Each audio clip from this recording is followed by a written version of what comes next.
Greetings all, Shane Bruce with Restomod Daisy, and we've got a hail and farewell video today. Yet another customer gun that has come in and is now finished and ready to head out. Let me give you the deets on this particular piece. Show the roll stamp here. This is a Daisy Model 111, which is a small frame Daisy similar to the Red Ryder or the current production 105 buck. Built them in Rodgers, Arkansas, so it's a post-Rodgers gun.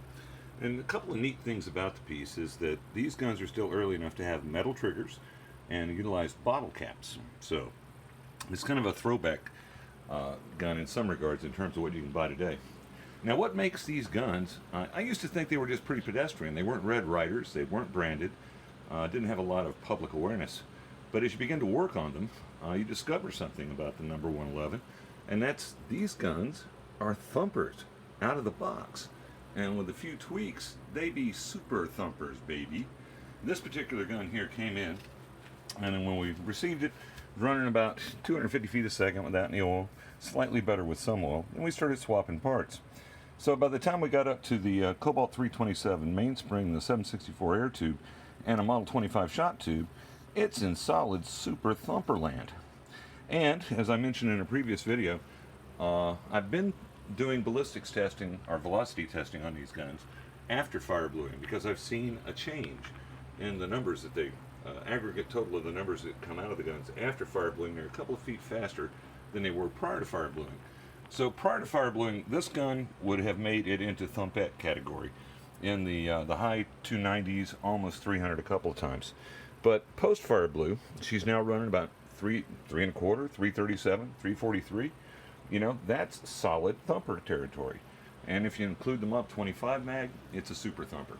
Really good value. These are undervalued guns. The steel in the receivers and barrel shrouds seems to take fire blue pretty well. Let's get some detailed close-ups here on the receiver, see if we can rock that baby a little bit.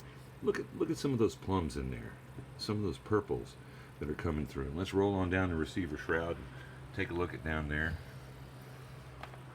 I mean, the steel responds well. Now, I couldn't tell you what kind of steel Daisy put in these guns while they were being produced, but it takes fire bluing well. And of course, it's a Daisy, so it's robust. It works well. I'm hoping the customer likes it. It's been a pleasure to work on this piece, and we're looking forward to getting it going home. It's got a set of Slim Jims on it with the modified forend. I like this detail here. That looks so nice. The way the forend blends with the quasi-loading tube. Neat stuff all the way around. Alright, so that's it for today's video, and we'll wave our hands bye-bye when we drop this one off tomorrow at the post office. And then hopefully the client will have some enjoyable time shooting this bad boy in his backyard. But he'll need lots of space to do it in. That's all we've got for you today, kids. This is Shane Bruce with Restomod Daisy, signing off.